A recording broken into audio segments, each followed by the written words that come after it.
again while they're sitting down. Item number 1, discuss and consider a motion related to a proposed purchase and sale agreement between Energy Related Properties LLC and the City of Midland, which was executed by the City Manager on March 18, 2013. Said agreement relates to Block 55, Original Town Addition, City and County of Midland, Texas. Okay, good morning. On this, item number 1, I think what I would like to do is see if Energy Tower could present where they are today so I could ask some questions. So if Energy Tower could come to the podium, that'd be great. So, Representative, thank you, Scooter. Good morning. State your name and address, and everybody that comes forward today, you'll state your name and address. I am Wendell Scooter Brown, and I live at 3300 Durant in Midland. Mr. Mayor, distinguished members of the City Council, thank you for allowing us to come and address your questions about the Energy Towers project. I have been involved in trying to revitalize downtown Midland in one capacity or another for more than 20 years. I was past president of Downtown Midland, Inc., which helped create the tax increment reinvestment zone, and I'm the current president of Downtown Midland Management District.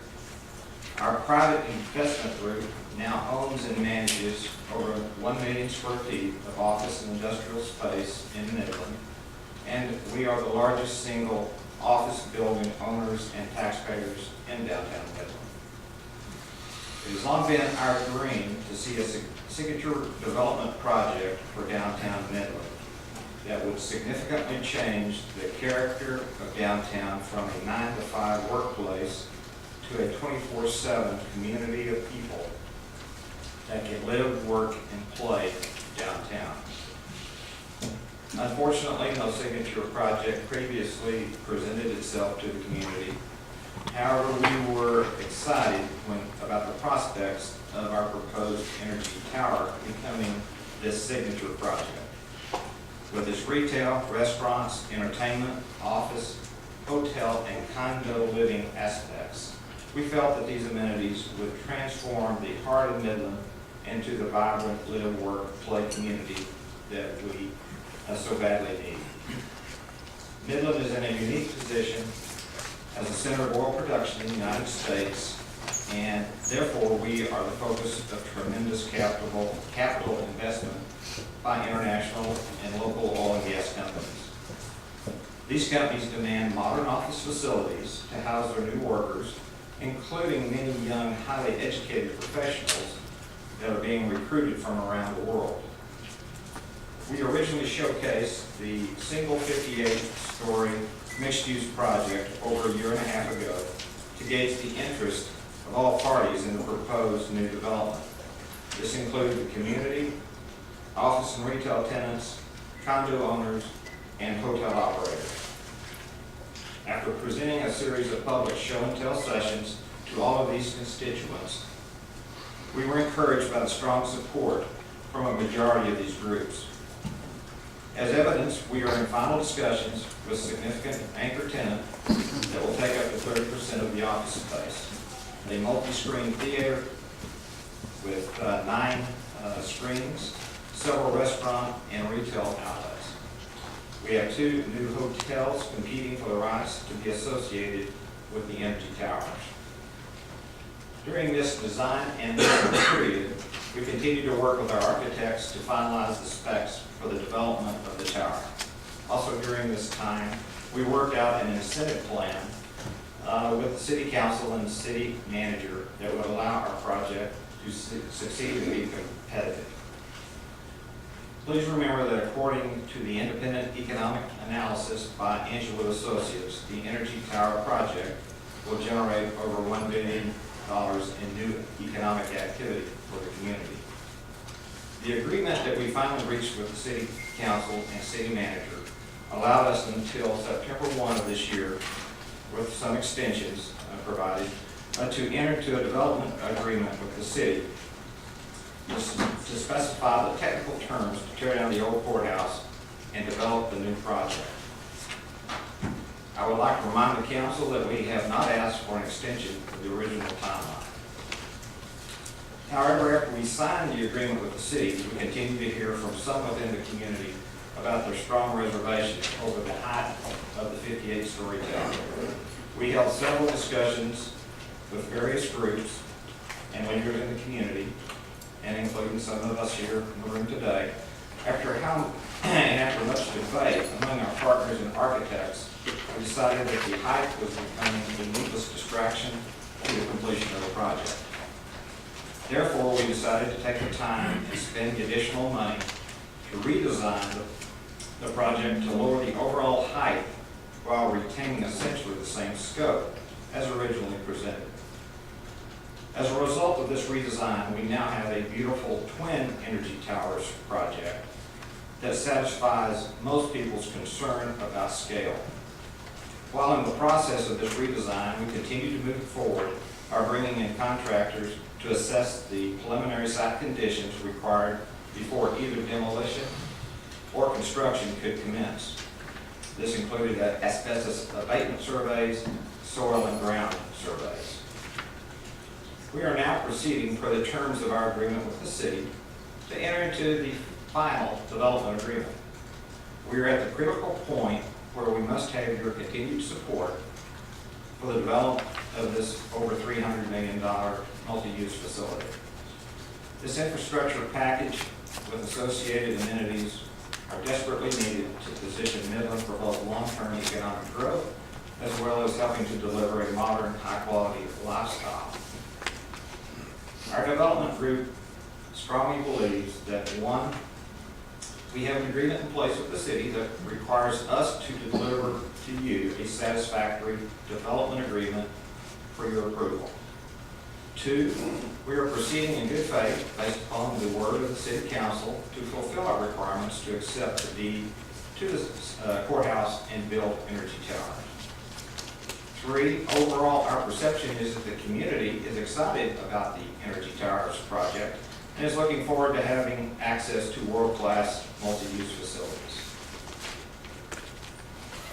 Four, we have the development group with the experience and financial ability to move forward immediately with the development agreement and construction of the energy towers.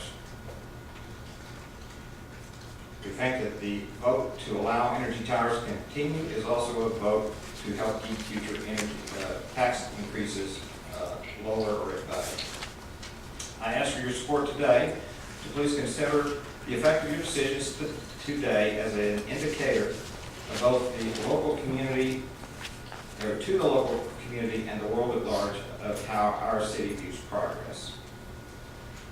Further, we're here today to present our construction team and give you a showcase of our plans to build energy towers. So what I would like to do is just roll on and let other members of our team present where we are, what the plans look like, and then we'll come back for any questions. Well, Scooter, I appreciate those comments, and I think, let me also just add real quickly that today, for the public, for this council, for the staff, understanding where the project is, we want a lot of transparency. There's been a lot of questions asked to the council in the last 3 to 6 months about where the project's going. There's issues with the Midland Center in projects that we're not able to secure. We're losing revenue out there. And then, of course, there's our property owners and our businesses downtown who are very concerned and wondering where the project's going. So I didn't kind of bring that up at the beginning, and hopefully we'll get a lot of those questions answered today. Sure. Thank you. Good morning. My name is Greg Williams, I live at 409 Breakaway Road in Williamson County, Texas. I am Vice President and Director of Development and Construction for World Class Capital. We're based in Austin. I've been doing this for a long time, most of my life. World Class Capital is a company. We do about $400 million a year in projects. 70 to 80% of what we do is acquisitions. We look for properties and projects that there's a value add, they're distressed. And then we are very selective in choosing development or ground up projects. But again, that's maybe 20 to 30% of projects we do. We own everything that we buy. We have not gone into a sale mode in 7 years. We are long-term investors. We're not fee developers. We have public monies, pension fund monies, private investors. We're very protective, we're very careful of what we do and don't do. So my job is basically to focus on the development side of it. I do some of the value adds. We recently closed on KPMG Tower downtown Dallas, which is 34 stories. It was a bank sale. It was 50% occupied. We purchased it. We're going to put about $34 million into it. We're bringing 3 companies in from Southern California, bringing 1,400 jobs into the middle of downtown. That's a project that I'm intimately involved with. I chat in the apartment downtown, and I'm there 2-3 days a week. We have a fairly large 37-story tower downtown office apartment building. It's a $100 million project. We've been working on that. We've got another about 120 acres in Round Rock, Texas. It is about a $750 million mixed-use project that's I'll be looking at for 10 years. A lot of these are public-private. I've done public-private projects where, and I guess it's kind of wide open in terms of public-private, the 3 Ps. And stuff like that's been around forever. I mean, just about most of the infrastructure we have, the freeways we have, everything we do has got some kind of public input to it. And it's, where I come from, it's got to be a true partnership. It has to be open. It has to be an investment in return for all parties. So typically it's not a gift, it's a loan. It's saying, if you can help us, if you give us this boost, we'll pay it back, and we'll pay it back more. So given that, I take my job pretty seriously. Again, very, very careful. So I'm going to apologize for the last 6 weeks or so for the appearance of silence or nothing happening. That's me. Ever since I was a child, I take things apart. I've always taken things apart. A lot of times I get in trouble. That's the only way I can figure out if it's real, how it ticks, what's there. I mean, that's just what I do. And that's what I've been doing for the last 6 weeks. I've got down so far. We have 2 women that work in our office. One is HR director. They're born and raised, 3rd generation Midland. And I go and show them these renderings. I show them 1 tower, 2 towers, just talk about the project. And it's pretty amazing that they just shake their heads. There's no way. This isn't Midland. This doesn't work. So I dig deeper and talk to them to understand why. Because it's really, they just said that's, we've seen ups and downs, we've seen Midland, we've lived it for 3 generations. Our grandparents are still, they've lived it. It's there. We just don't see this happen. And then once I started talking to them about it and looking into the different concepts and kind of toning things down and understanding why they're not Midland anymore, this is one of the reasons. There's just not a lot here for them. But they now think it's a great project. If we can tone it down, even their parents and their grandparents are saying, well, I would think it's too equal. But again, nothing has slowed down. What we've tried to do, I've tried to listen, I've tried to break things apart, I've tried to spend time with our team members, look through newspapers, look through opposition, just understand the project and what it is. So doing that, it is a process, but we have not stopped. Every day has been, again, tearing down and then rebuilding and figuring out what really makes sense. What's something that we can actually deliver? Not pie in the sky, not just talk about it, but what can we deliver and what is the best for the community? What will generate the biggest impact for this downtown?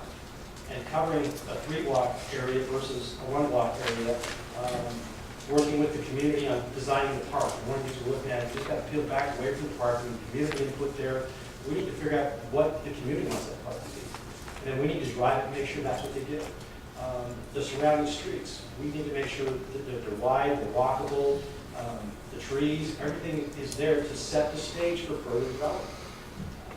Just in the last 2 weeks, I've got 2 or 3 other developer friends that are dying to come to Midland and do other aspects of the projects. And they're saying, let's go, show us the way. So what we want to do is, again, it's really important to set a precedent, to say this is what the future is going to be. This is what it's going to look like. And if you're going to come and develop in downtown Midland, you have to meet these standards. But I don't want to be arrogant, and we don't want to be arrogant and say, these are our standards, they need to be all of our standards. They need to be something that's a vision, that's a community vision. And again, I apologize if that was the appearance, because that's 100% me trying to figure out how to protect our investors before we make a decision. Because we don't make a lot. We have a lot of opportunities, and I know what we can handle. I know what we're comfortable with doing. We're not going to overcommit ourselves. And if we can't do something, we move on to the next thing. One thing I can tell you is we can do this project. I have 100% support from our CEO directly. He raises capital, I get things done. I will spend time here if I can find a place to live that time. We have to figure it out. I will spend time here personally. This will be one of the two projects that I will absolutely focus on. And we can get this project done. And we will get it done, given the opportunity. But what I'd like to do is kind of maybe have Dan go through and explain the process and you know, 1 tower, 2 towers. I think what we thought we were doing was we were reacting to the council and the community going from 1 tower to 2 towers. I don't think anybody was trying to retrade. I don't think anybody was trying to change anything. I think what we were trying to do is react. And really, I would just like to have the opportunity. That's why I'm kind of here at hand and say, we can do this with your help. And again, we're not asking for gifts. We're saying, loan us, give us a little start for this. We'll pay that money back tenfold. We'll help the community and well beyond these 3 blocks. You want us to hear the full presentation or begin asking questions to you directly now? You can do either one. I think what Dan was going to do is kind of walk through just kind of the basics of why we think 2 buildings works better. Okay. And then separating the park. And otherwise, you can ask me questions. And I think Dan. Let's do that. Let's hear the next phase or the next presentation, and then we'll come back to you. Okay. Thank you. Before Dan Yes. comes up, I want to say, Mr. Williams, that I personally appreciate your apology. I really do. It goes a long way. And whatever the reasons were, miscommunication, whatever, I appreciate your apology. Well, I appreciate that. I'm not a person who likes, I don't talk a lot. I try to listen. It's a habit I have. In fact, I told one of my children when they were growing up, it's like God only gives you so many words. So be very careful how you use them and when you use them, because you run out. By the time you have something real to say, you may be out of words. So be very careful. So that's what I try to do. So I try to listen. I try to understand and then try to react and think through and actually hear what somebody says, not just from here. Thank you for that. And Greg, let me ask the only one question I have real quickly is, so you came on board with Energy Tower ERP how far back? I think it came through Turner. It was probably 2 months ago. We're doing over $100 million with Turner right now. I think we're their largest client in Texas. In fact, one of the things that's great is Turner's been around over 100 years, and we're one of the few companies that is able to get a corporate guarantee. It's a $9 billion company to make sure stuff gets done on time and on budget. So they had asked me if I would look at this and meet with William. It was probably 2 months ago. 2 months ago. Okay. And then, Very recent. yeah, and then we kind of just went through some things, and then I went into my little take it apart mode. Yes, sir. Yeah, good. So I get on. Okay, thank you. That's just who I am. Yes, thank you. Sure. Good morning. Morning. Thanks for seeing us today. My name is Dan Moyardi. I live at 3628 Eden Place in Colonel, Indiana. And I'm a principal with Edmunds International, U.S. My office is in Indianapolis. Many of you may have met my partner, Michael Edmunds. He sends his regrets. He's in Japan this week, but I almost didn't wear socks in his honor, and I do have something other than black in my wardrobe. So, if I can get the first slide there, as Greg was saying, over the last 6 weeks here and taking this hard and putting it back together, I've had a lot of time in our partnership with Michael. He's clearly the visionary and the great designer that he is. I'm the nuts and bolts guy and the project executive that gets things built, works with people like Genora and Brad, city staff to make sure the utilities are connected and everything gets built. The plan that we talked about with Greg over the last, and with William and Scooter and the team over the last few weeks has focused on a couple things that we've heard in terms of input from the city. And one of the things that we're highly focused on, as Greg mentioned, is the park itself. Previous plans, we looked at actually encroaching on the park a little bit more. and reading some of the feedback and whatnot, we decided that if we can make our project work with the park, you'll see the park boundary up here at the top. That's the existing park boundary and definition of park as we understand from the city maps. Hey, Dan, what is that Texas Street? Oh, I'm Is that sorry. a sidewalk? What is the actual? This is Wall Street here. This is Texas. No, I mean specifically the boundary that you're referring to. Does it go all the way up to the street or to the sidewalk or? Well, the blue line that I have there is just my lining up with the two sides of the park there. I can't hold it still. Okay. But I assume the right of way of the park is probably the same as the right of way of the two joint. You just informed me it's to the curb. Okay, to the curb. But our thought was, there's originally been talk about an amphitheater. There's been talk about the festivals that occur in the city on a yearly basis, whether it be in fairs, you might have the blues and jazz, that sort of thing. So we wanted to make sure that we have time and we have the ability to listen to the community and talk about the park, talk about what goes on there, talk about how it's used, and not have the project so dependent on what happens within that park. So this boundary here now is on the west side, which includes the office tower, as you'll see it, includes a great amount of retail and plazas around the retail. And then of course there's some parking above this, and then the office is above this. On the east side is where the exhibit hall and hotel are. And we've been working with Brad and his staff to understand the pieces of the exhibit hall, the parts, the offices, the function, the needs of some of his shows as they come in. And we've got a lot more talking to do about that to understand it even better. But what we feel like the basics of the function of the community, or I'm sorry, the convention center are there to be massaged. So we have hotel drop off, we have convention center drop off, and then we have the office drop off on Wall Street down here. And what I should mention as well, what you'll see today is purely kind of a simple diagram that doesn't have Michael's style added to it yet. I mean, so there's a great amount of design that will happen to the massing and to the buildings themselves to make sure they have the quality that is expected in Midland and that match the quality in the drawings we've shown before. So if I could go to the next one, please. I'll try to bust through these and then we can go back, of course, to any level that you'd like to look at. We have 2 levels of underground parking that we've included below the hotel and convention center. And then the park area, there's a bit of retail. The park as the amphitheater slopes down, and I'll show you a section a little later, but with the change in elevation of the amphitheater, we've got a spot for some retail in the park.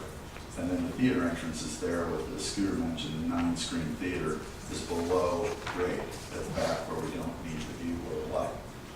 Next slide. This is because the theaters are sort of tall, there's 2 levels of theaters along with the 2 levels of garage. And we can go one more slide here. Then as we move up in the building with the parking here and then the office core, this extends down to the ground floor to the lobby. So when I'm on the street, I have retail all the way around the block. I have the office entrance and the office lobby. The first levels of parking that we designed, I'm sure you've seen buildings that have parking that look like office space. We'll have that on those first 5 levels, and then the office levels above that, all in one skin, I'd say, or with an exterior skin that is very pleasing.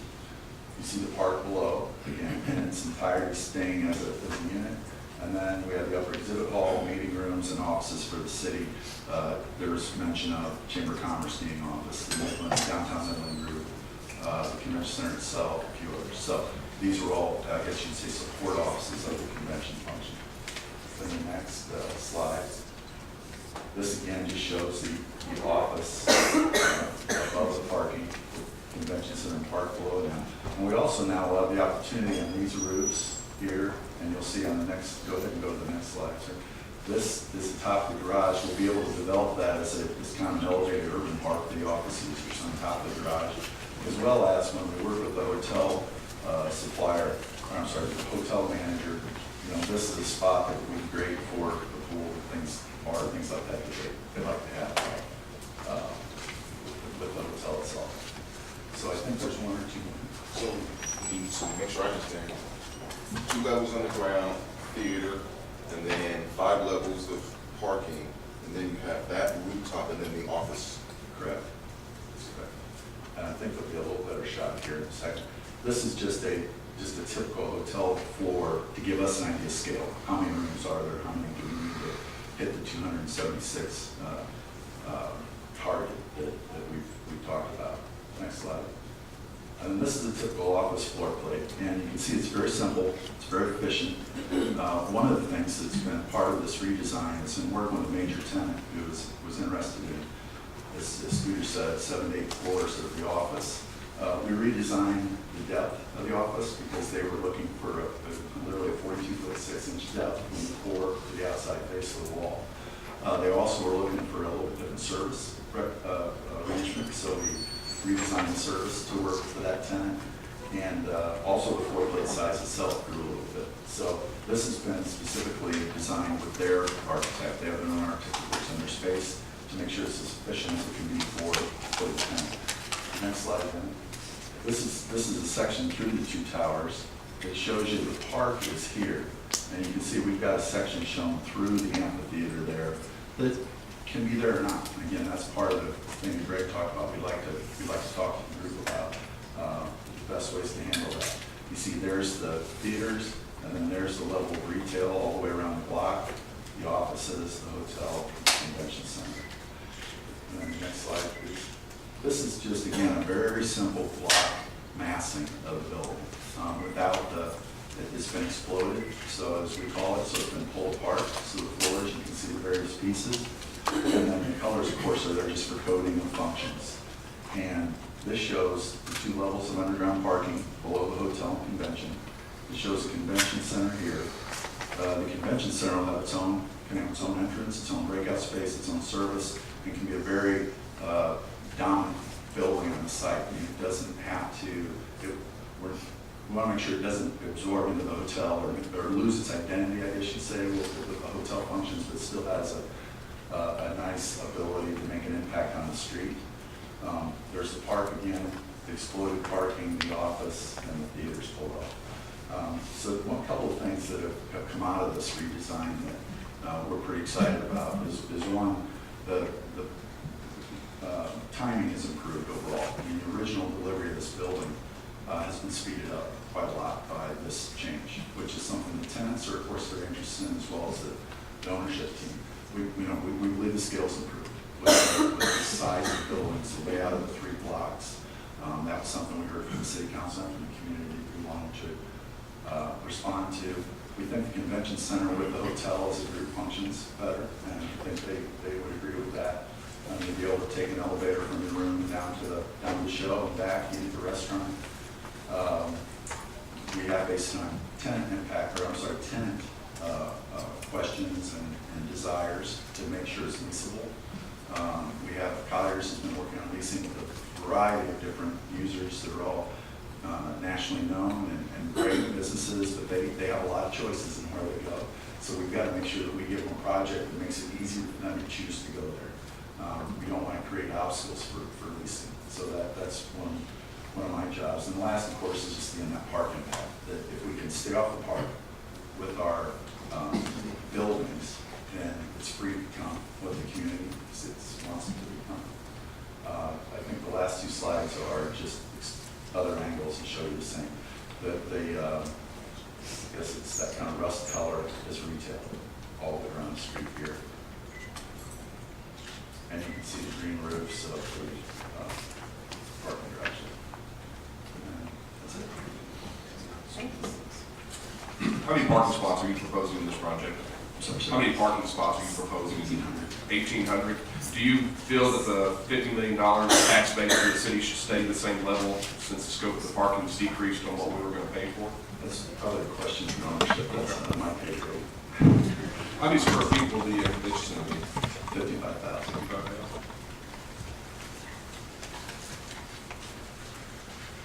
So this is the design that we will see going forward from now on. This is it. Right, and it's great.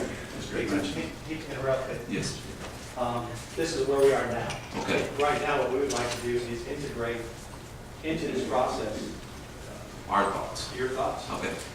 And going forward, what we would see, I mean, one of the things I thought about yesterday was even having a steering committee or an oversight committee with a couple of council members at the end. So it's really important to us that we are listening and we can react, and that when we have design meetings, when we go over concepts, that there's a single voice that comes back to council, not hearsay, not something that is out there. We really like to have a single consistent voice that's accurate. So we would really like to have you more engaged, and maybe that's our fault. That we haven't engaged you. It'll never get done unless that happens. That's right. And this is a negotiating process. So before we get to a development agreement, I know, Councilman, you talked about the parking and these incentives there. We need to figure that out together.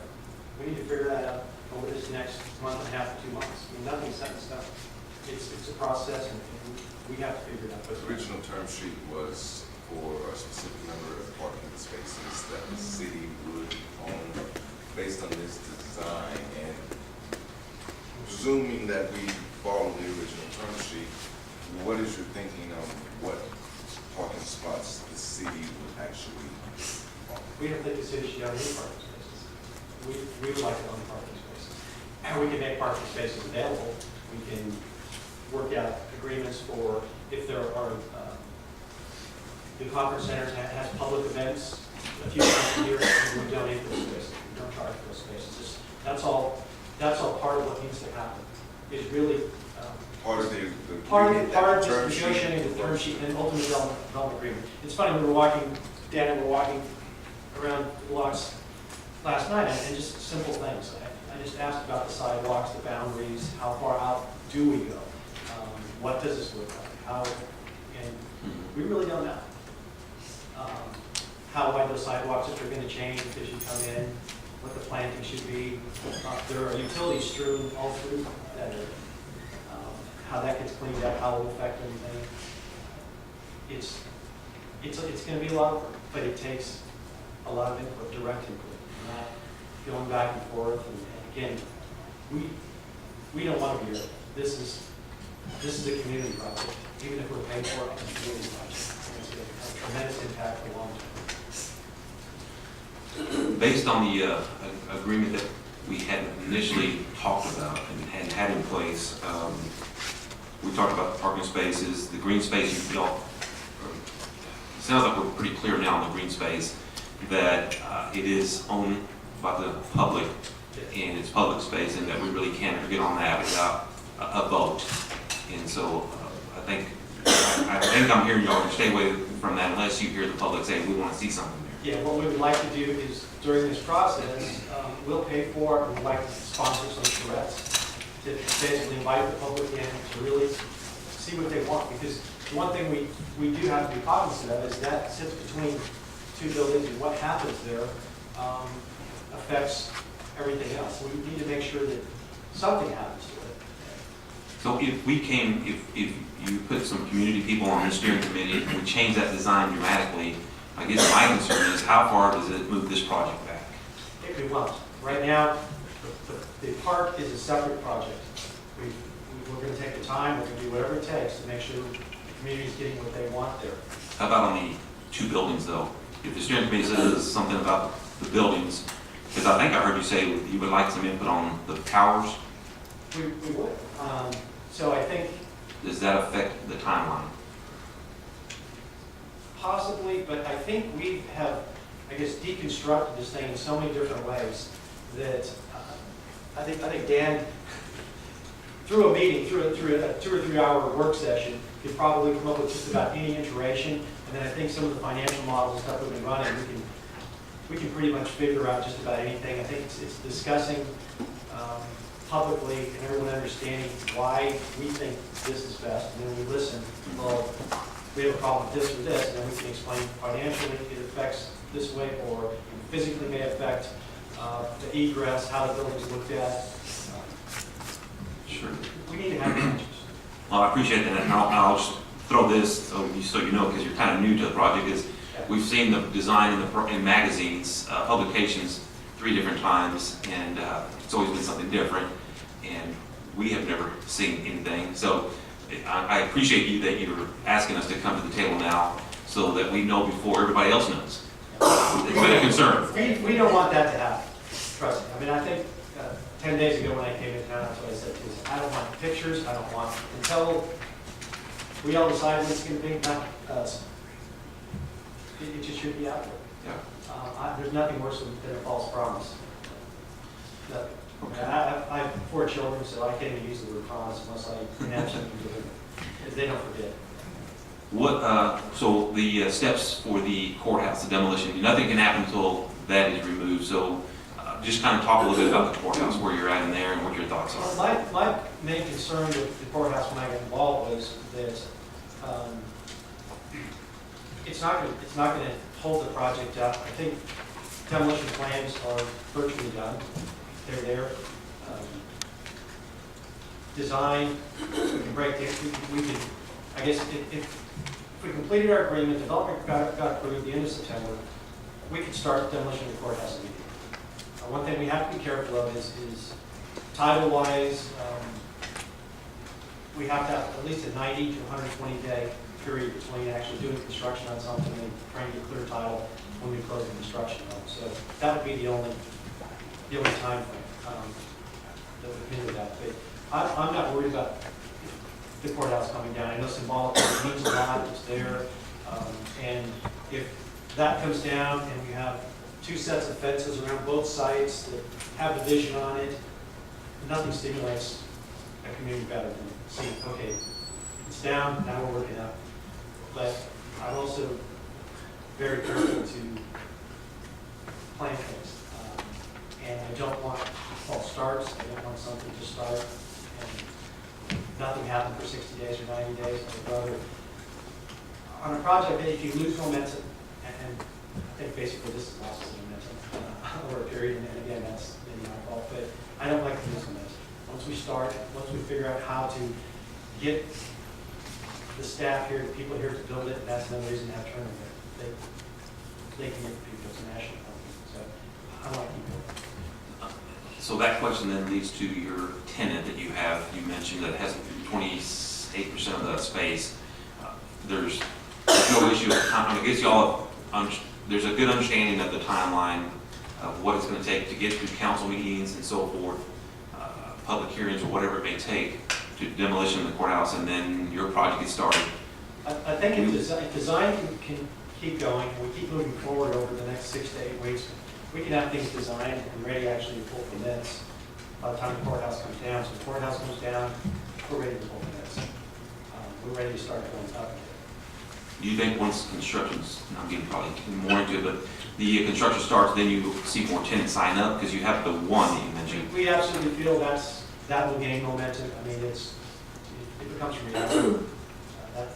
Because you're kind of in a catch-22 situation Oh, yeah. right now, as far as, those wanting to lease and whether or not if the building's actually going to be built, so they're kind of sitting on the fence there. When this project was first proposed, we were going to look for outside companies coming into Midland. Is that still the attitude that? Absolutely. Okay. And I think Midland's a little bit different market. It's kind of, especially on the office side, like in Dallas, everybody's kind of, no offices, there's very limited, on a floor plate of this size, there may be 5 offices. The rest of it's all open space. But those are all tech type users, they're different users. I think oil and gas related people, they still like their offices. I think there's a lot of privacy there. So with this floor plate, we can actually go either way. It's very open so that we can try to lure companies that aren't here yet, kind of go through the quality of life, the quality of living, the opportunities in Midland, and even if they're just support, and there's a lot of technical support for oil companies, but to convince people, yes, this is a great place to live. It seems kind of odd for me to say this, but I almost feel like some of the business plans for other states are, instead of going to Japan or something, and we're going to go to Texas because instead of paying a $100,000 salary, we can pay somebody $85,000 or $60,000. They can afford to buy a house. They can live. They can raise their kids. They can do everything. I mean, it's here, and there's a tremendous talent base in Texas. I mean, education. So people are starting to figure that out, and it's more about quality of life. project move through without the $50 million from the city in tax payments? For the parking piece of it. Well, no, just if the $50 million was off the table, would this project still go through? That's something we'd have to go through, I think, in this, really vet out what the project would look like with and without it. And I think that's, over the next 6 or 8 weeks, that's what we'd like to just tear into and explain to everybody. This is what you get without it, this is what you get with 30 million, this is what we can afford, and this is what you get with 0. That's really what we'd like to do. We're not, it's all negotiation, right? It's all up to negotiation. I don't think anything's set in stone. But we like to get the design somewhat set in stone, so we. I'd like to ask Mr. Stretcher. Mr. Stretcher, they said that if the agreement by September 30th, that you would be ready to immediately demolish the courthouses. Can we legally do that, Mr. Stretcher, since we own it, or would we have to go out to bid and follow Texas statutes? We would have to bid it, and we would have to follow the bidding statutes under state law. I think they understand that. Okay. So if you would, let's say you would look to start the demolition the first year, your company prepared for that? Yes.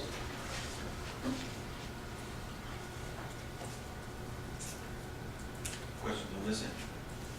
Good. Okay, so, make sure I got on mine. So overall, the project is 2 towers. We've got 2 new designs, and I say the design on the towers. Very open-minded about having the community begin participating to understand the green space, and then even the 2 towers. We didn't talk much about the Midland Center, but the agreement that's in place today, and the understanding is that you all would build the Midland Center and then finding a hotel, an anchor hotel that would come in with that. Yeah, and we'd actually like some input there. I mean, what brand we actually end up selecting and why. And you guys know it's a very long item, so it would be arrogant and ignorant for me not to get as much input as I can from you guys. I mean, I'm not here to tell you what to do. As you've looked and studied, and you said you've done a lot of walking around I and just have. looking at logistically, how do we deliver not only this project, but then how do we deliver people to the project? One of the questions I've gotten over and over again, it's a great concern for citizens, is the transportation, or the streets. Can they handle this much traffic? What's it going to do to the downtown? And can you address that? It appears so, because the building will absorb within the building everybody that's coming and visiting the building. So it's really just coming to the building and maybe leaving the building, but during the day, again, everything will be inside within that structure in the parking area. And one thing that I saw last night, I was in Williams' office, and it was 5:30, and I looked down at downtown Midland. Every parking lot, there was no activity anywhere in this downtown area. I mean, it was very limited. I think Wall Street Cafe had, there was some activity around that, but basically every parking lot, people just leave. Ms. Williams, I think, and I appreciate your answer, after the tower is built, how will this affect the streets? But I think the public concern is, while they're being built, Okay. what is going to happen? Because we're already on top of each other here. Well, one of the things that we will actually do, we work very diligently with Turner's luckily used to doing urban projects. KPMG Tower, for an example, it's in the middle of downtown Dallas, very limited access. We have 1 hour. We had to take and warm shell deliver 17 floors, which is basically almost this whole building. We've got tenants. We had to do it in 26 days. We had KPMG occupying half the building. They never knew it happened. Never knew it happened. We logistically worked out to have the ducks are going out, a loading dock of that building, out the back part of that building every 22 minutes, 24 hours a day. We had the elevator lobbies, we kind of turned them off so that we could get enough material in and out of that building without, again, looking from the front of the building. Nobody knew what we were doing. Nobody knew what was accomplished. So, and we're used to doing some of the things. I guess scheduling and logistics is something that I've always been. I just thought that I was pretty good at. And that's very important. I mean, street closures, coordinating street closures, and doing stuff in Austin, it's almost impossible because there's some kind of festival there just about every week, or you're not even allowed to use the streets. So it's some staging offsite. Notice that's kind of what you guys do in the apartment building. They have some offsite staging. But, housing, we take care of housing, logistics, deliveries, concrete pours. Typically, concrete pours are done late hours, early mornings. So to sum up, you're saying that you've done projects before in the past where you weren't even allowed to use the streets, you just had to build from where it was all the way up. And so I'm assuming what you're saying is that you can do this project with minimal impact to the traffic flow in the streets of the city of Midland. Yes, and part of the things we would do in the next 6 or 8 weeks, the Turner's going to be involved in these meetings, and we talk about logistics, and they actually will do a logistics plan, a calendar, dates. You let the public know well in advance if there's going to be a street closure, where the hours are. We get it posted, it's there, we take care of public safety, it doesn't cost the city. So it's just, again, it goes back to communication, it goes back to communication before the fact, not after the fact. Trust me, I hate phone calls at odd hours. You know, you mentioned Turner several times, but just to, so others will know, who is Turner? Turner Construction is one of the largest, if they're not the largest, contractor in the United States. And they have, I think, a net worth of about $9 billion. They have no debt. They're one of the premier contractors in the country. And again, I have a long relationship with them. I had extremely good luck with everything that we've done. We've done design programs about everything because it helps us move things forward fairly rapidly. We're in control. They communicate extremely well. Like I said, it's the KPMG building, the project downtown, we have one tenant complaint. Well, it's KPMG, so they're doing all the accounts and everything they're doing. We have one complaint. If during the construction, would you begin constructing the west tower and the east tower simultaneously, or does west tower go up first, halfway, then you start the, how does? We would like to see it viewed again as a single project, but we feel as we drive kind of through to the finish line, getting the development agreement done, we're going to design everything at the same time. The courthouse will come down, but we're going to let the market drive which one we start first. There'll be two separate financings. So one will not affect the other. We think that helps us gain momentum and make sure that something will happen. If one lags behind, if we can't come up with enough tenants or have a hard time underwriting the office building, we're still good on the hotel, and vice versa. We haven't made a selection on the hotel group, and we kind of switch gears here. But we think getting started, getting them both going at the same time and keeping it as two projects, even though they're independent finance, is the only way to get fulfillment and actually get people to sign the leases. And I know this is the design that we have as of today, but as of today, what are the, you may have said I'm missed it, what are the heights, respective heights of the buildings? I think the How many office, stories? How many stories? yeah, I think the office building we're looking at about 22 right now. And the hotel is, And keys, we got 20. yeah, about 20. Okay, so your intention is that they should be close in height? Close. Because that doesn't look very good. Yeah. Because in the office building, we have higher floor-to-floor heights than you do in a hotel. It's about 14 feet floor-to-floor in an office, and it's usually only 9 to 10 feet in a hotel. So there'll be a difference in the height of the towers, at least. And it actually, when you walk downtown, you look around the buildings that are across the street and around, it's going to make a bold statement. It's going to be there, architecture is going to be completely different, but it doesn't overpower. It actually fits in better than I think, a single grand tower does. I think for clarification, when you say 22 stories, does that include the parking garages? Yes. Okay, because it looks much taller, of course, than the hotel. Yeah, I think we've got all the separations. Yeah. I just wanted to make sure that, So that's a very good point. So does that mean with two being underground, we're talking 20 above ground if that's 22? Yes. Or Yeah, that would be, It was 22 above grade. yeah. or 22 Above, above yeah, ground? not counting the below. Okay, so it's 24 with the, Yes. okay. So if continue to move forward, then you're working on the developer's agreement. I'm hoping that is, Yeah, it was actually, I was sitting in our attorney's office last Friday, when William called me and told me about this meeting, going through the bullet points so that we could get kind of the city attorney and re-engaged. And so I kind of scratched my head and I didn't know if I should go up and spend the money with the attorney or go back to my office and do something else.